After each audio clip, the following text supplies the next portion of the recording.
The television championship is on the line here in the opener. This is the era of an hour long Nitro. What do you think about an hour long Nitro? Leaves them wanting more, right? Yeah, sure does. And then we blossomed it to 3 hours, which had them wanting less. Thus, us in the front office, I should say. 3 hour TV show is like, yikes. Just too much. Hey, I wanted to ask you as we're watching pretty interesting open here to DDP and Johnny B. Bad. We saw you handle the press conference after the pay-per-view. Normally that's something that Tony Khan handles. It was cool to see you doing that. What was your experience like? Your first time doing the presser like that? It was pretty cool because we only had 3 guests, and the crowd, the media in attendance was very thin because we're all the way out in Seattle, right? Yep. So it was very thin. I really, really enjoyed it. I really did. I didn't think I would, but I did, working with our PR guys and sitting up there with Don Callis. I don't know if you listen to Don Callis.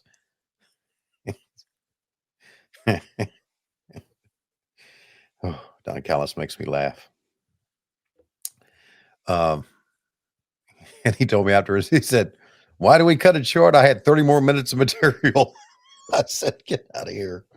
And when he said Dave Melty, when he told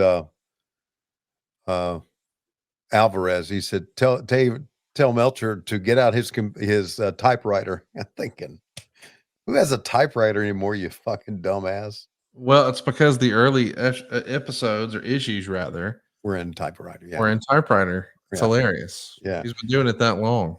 Right. And then of course Mariah was out there, and that was cool. And Man, she cut a promo, didn't she? yeah, boy. We've found quite a women's star there. Yeah. We really have. We really have. And I mean, she just, oh my God. Oh, look at this. Oh, we're heading to the monster truck. Yeah, man. Oh, This is 2 weeks before the monster trucks and Giant getting thrown off the top and the Yeti coming down and butt fucking Hulk Hogan. There's a lot of stuff going on. oh God. And the Dungeon of Doom, and oh God. Great shit, man. Really great shit. Speaking of great shit, guess what's coming up next, dude? Looked like, from what I saw, it's Benoit against Eddie Guerrero. You got it. Yeah. How fun is that, dude? Wow. Wow. Eddie Guerrero. Fresh off of working the ticket taker at the Gravitron. He's ready to roll. By the way, at Bad Money Slim is with us here tonight. Shout out to Bad Money. And he says, I think Tony did a phenomenal job at the press conference on Sunday night. Greatly appreciate that. Thank you, Bad Money. You are true to your word, and you're an honest man. I appreciate that. Wow. So what did that sound that you made? You lame brain? You made a sound. You talking to Silva? No, I'm talking to you. I didn't make any sounds. Okay. Here comes your favorite wrestler of all time, Chris Benoit. Stepping through the ropes. I know you think he's the greatest wrestler of all time. You made that clear earlier today. I did not, and you lie. You said that he... No, you an Alabama lie. Whatever's coming out of your mouth next is a big old fat turd Alabama lie. Go ahead. You know, if we were behind the paywall, I had a really good joke, and now I know this would go on RSS, so I just had to keep it to myself. But good. Remind me when next time we talk off air about the Chris Benoit match, because I had a joke that you can't possibly say out loud in public right now. Thank God. Yeah. Bobby wants to know, ask Tony, if you'd been hired as executive producer instead of Eric Bischoff, where would JR and Bischoff have fit in? Do you think he would have left for WWE?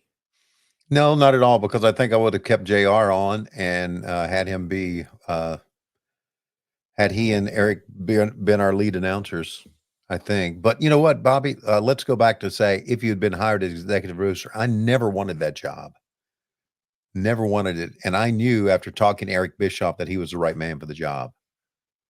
There was no question. I mean, there was he had a plan. He was confident in being able to execute that plan.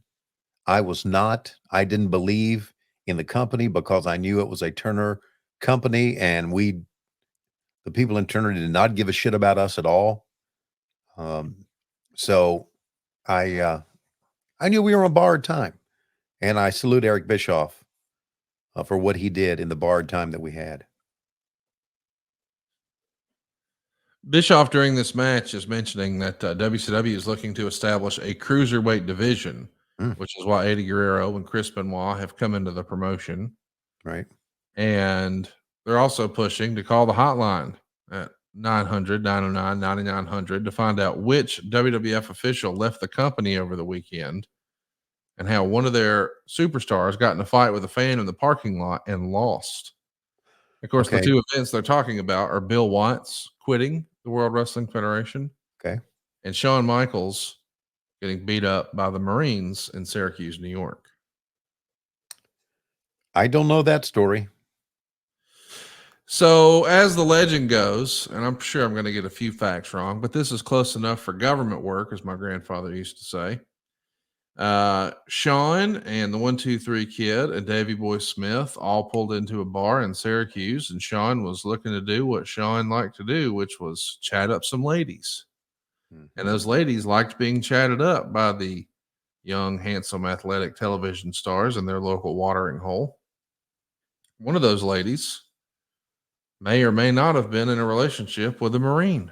Mm, And as you may have heard in those days, Shawn Michaels, well, he enjoyed some recreational habits that sometimes meant you weren't in total control of your faculties. okay.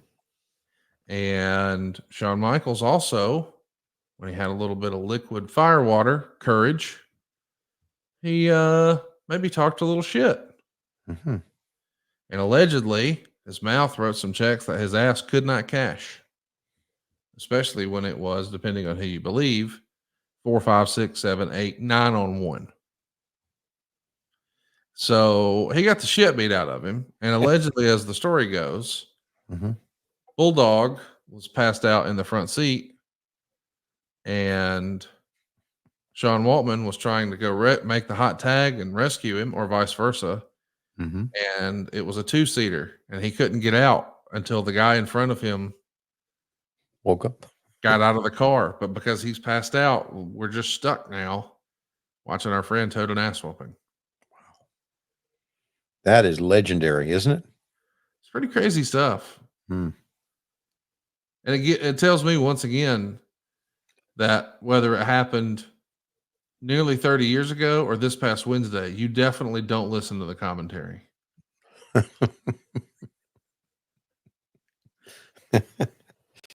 I sure don't.